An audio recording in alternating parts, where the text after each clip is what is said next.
Airtel because Rwanda kwibyiza Airtel the best aje kubera mbakaza ka Airtel namwe kabashimisha bashatanye bavandimwe murakoze cyane ngo navuye mu majyepfo nigiri Kayonza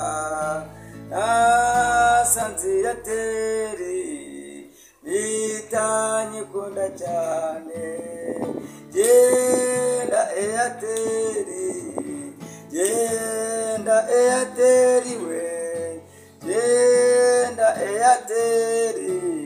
ukundwa n'abantu bose bababyeyi baragukunda abapapa bakagukunda natwe turagukunda uko kwiri byiza byinshi